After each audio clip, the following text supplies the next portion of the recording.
Short Sermons for All the Sundays of the Year by Reverend Francis Hunolt, S.J., translated, modernized, condensed, arranged, and adapted by Reverend Augustine Worth, O.S.B. Volume 2, On the Penitent Christian, copyright in 1896 by Reverend Augustine Worth. The sermon for the first Sunday of Lent, the obligation of fasting. When he had fasted 40 days and 40 nights, he was afterwards hungry. Matthew chapter 4, verse 2. Terrible Lent, are you back again?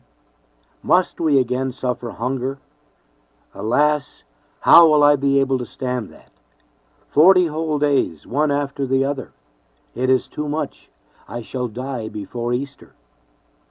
Such are the complaints I seem to hear from some over-delicate Christians who regard the obligation of fasting as an unendurable one and shrink from it as they would from being flayed alive. But be comforted, it will not kill you. There is no doubt. 1, that we can and must fast for 40 days, and 2, that vain are the pretext of many sensual Christians to escape the prescribed fast. We are bound to observe the 40 days fast. The law binding Christians to that effect is clear and well known throughout the whole Catholic world. Neither is it a mere human law, nor an invention of the popes, as some people imagine.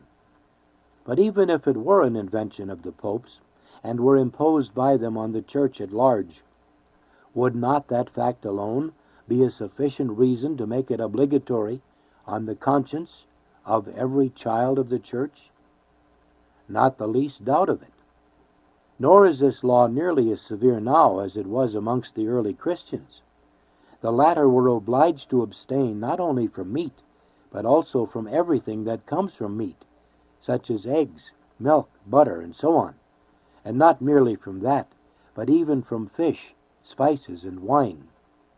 Hence, there was hardly anything they could eat except bread, salt, oil, and vegetables, and that only once a day, in the afternoon, for they knew nothing of a collation, and their evening repast was kept as strictly in the bounds of moderation as our collation now is.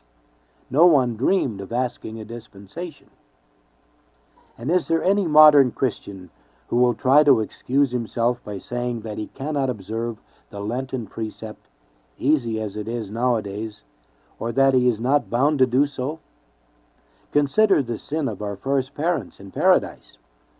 The Holy Fathers can hardly find words strong enough to express the fearful malice of this first sin, whose consequences we, unhappy descendants of Adam, still bewail in this vale of tears.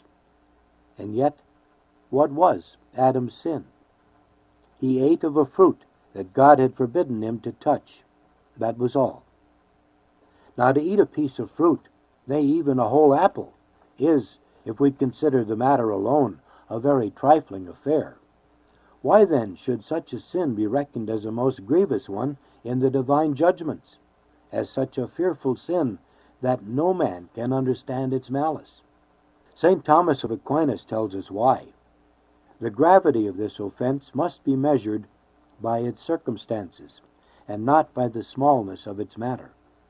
And according to those circumstances, that sin was a most grievous one.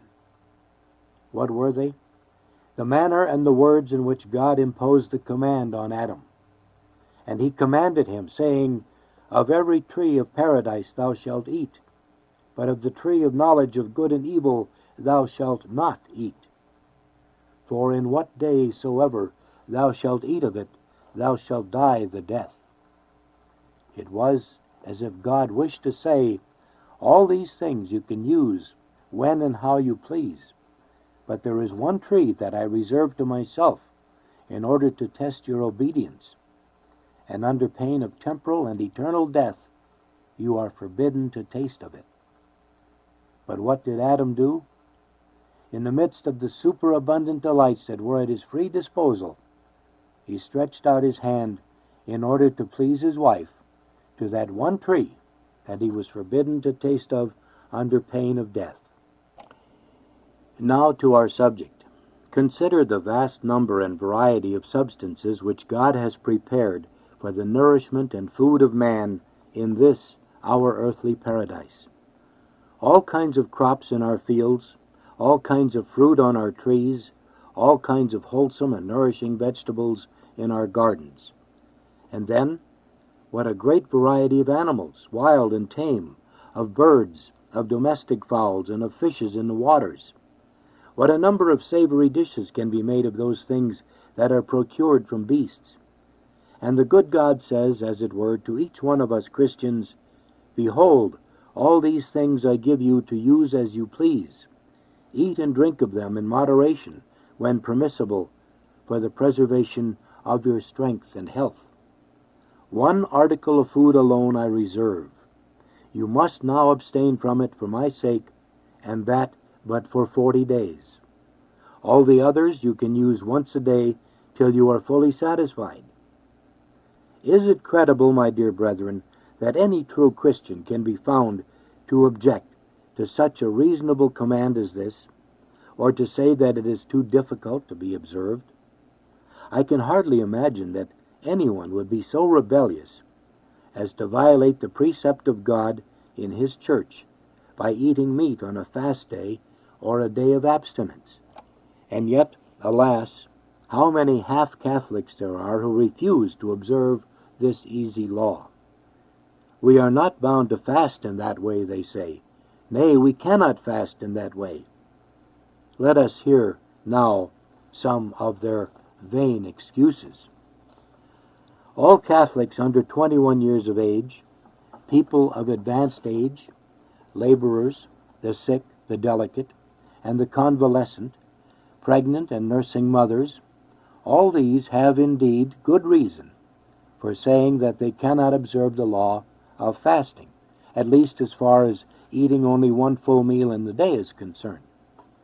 Nowadays, the sick and convalescent may even, if necessary, be dispensed from the precept of abstinence, such people being permitted to eat meat without violating the law of fasting. But alas, how many other people there are, of both sexes, whose self-love furnishes them with all sorts of pretexts to evade the Christian law of fasting. While I'm willing to admit that we are not lords and masters, but rather caretakers of our health, our bodies, and our lives, and therefore that we are not allowed to neglect them altogether, it is also certain that we must care for the body only insofar as we may render it serviceable to the soul. Not our sensual appetites and our bodily comfort, but the eternal salvation of our immortal souls should claim precedence in all things. How then can we dare to exempt ourselves from the observance of that precept of fasting that is given to all Christians in general? Even your physician has no power to dispense you from the law of fasting. All he can do is to declare that you have a reasonable cause for asking a dispensation. If you are really as feeble as you declare, if your stomach is in bad order, if your head is so weak, if you are really in danger of losing your health, and there is no other way of helping you, then of course, says the doctor, you have good reason for asking a dispensation. But if your weakness is, as is generally the case, merely imaginary, if your fears are founded on self-love, sensuality, love of comfort, gluttony, and dread of self-denial, and Christian mortification, then your dispensation, although 100 doctors endorse it, is still null and void in the sight of God. But, you say, I know by experience that fish is not good for me. Well then, who compels you to eat fish? Let it be and eat something else. But that would be difficult and hard to do. Quite so, and that is precisely the reason of the law of fasting. It must be hard and difficult.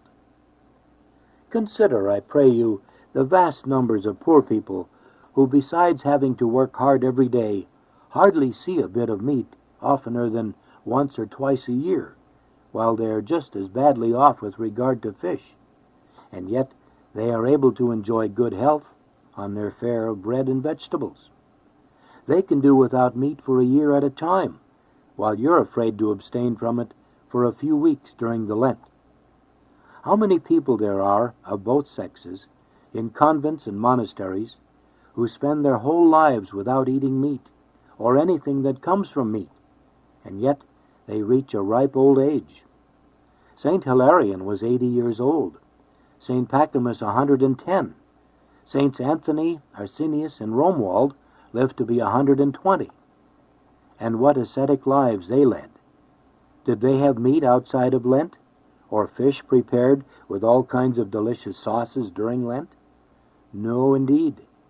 Dry bread, herbs, and vegetables were their food, pure water their drink, and even these things they did not eat their fill of, unless on some great feast days. Thus they fasted the whole year through, sleeping nightly but a few hours on the bare ground, and scourging and chastising their bodies in different ways. Yet they enjoyed good health. Idle, self-indulgent worldlings, who among you ever attains to such a hale old age as the fathers of the desert did, in spite of their fasting and austerities? Yes, you reply, but people in those days were different. Yes, they were different. They were more pious, God-fearing, and desirous of their salvation than we are. All that's required of you and me, O Christian, is to abstain from meat, and to eat a full meal but once a day during Lent. And behold, we're so weak and delicate that we must ask a dispensation in the very first week of Lent. Ah, immortified invalids, you have strength enough for many other things, far more injurious to the health than abstinence from meat. For instance, you're invited to an evening party at which you spend half the night eating, drinking, dancing, and otherwise amusing yourself. So that's quite late when you go home. Before accepting the invitation, do you go to consult the doctor as to whether it's good for your health to appear at such a party? What an extraordinary question, you say. Why should I ask the doctor about such a thing? But are you not afraid of getting ill, or of putting your head or stomach out of order, since you're so weak and delicate? Are you not afraid of injuring yourself by walking or driving through the cold air, late at night, in the wind and rain, sleet and snow, depriving yourself at the same time of your night's rest? No, you say. I can endure that easily enough, and I find a pleasure in it. Well, if such is the case, you must have a strong constitution. To get up an hour earlier than usual in the morning and go through the cold air to Mass, to suffer some discomfort for the purpose of assisting at some public devotion on weekdays or at a sermon on Sundays, that I am well aware is bad for your health, or is sure to affect the head and the lungs injuriously. But I thought it was just as bad when one went out to parties in similar circumstances. Oh no, you answer. I've never found that to be the case. Truly, I see now that you must have a strong constitution indeed. And when you've spent 4 or 5 hours dancing, and go out of a warm room into the cold night air, and then into the warmth of your own house again, do you not find that injurious to your health? No, not at all. Wonderful indeed must your constitution be.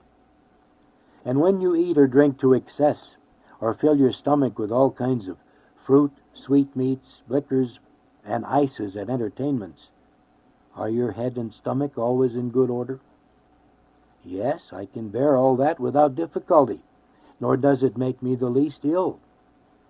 Certainly you must be a very healthy person, for all doctors maintain that nothing is more injurious to the health than to eat and drink to excess, especially when different kinds of food and drink are used at the same time. And some have told me, too, that there's nothing more apt to cause colds and catarrh than the night air, and sudden changes from heat to cold and from cold to heat. Let doctors say what they will. I've done it over and over again, and it has not hurt me.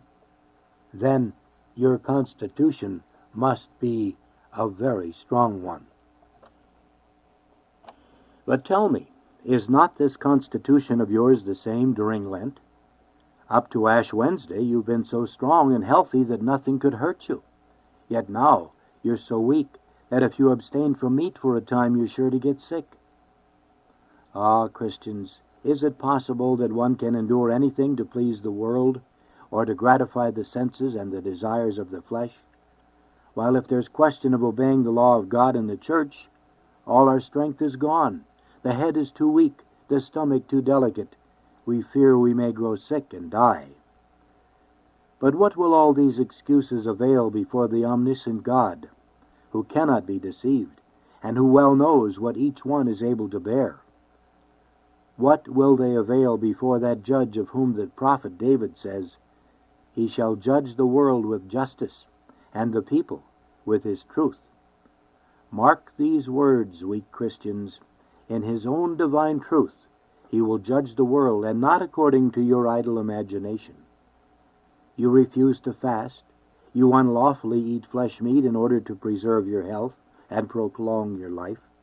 But have a care, lest in punishment of your disobedience, God may deprive you of health and life together. My dear Christians, unless evident necessity requires otherwise, let us strictly observe the law of God and of the Catholic Church.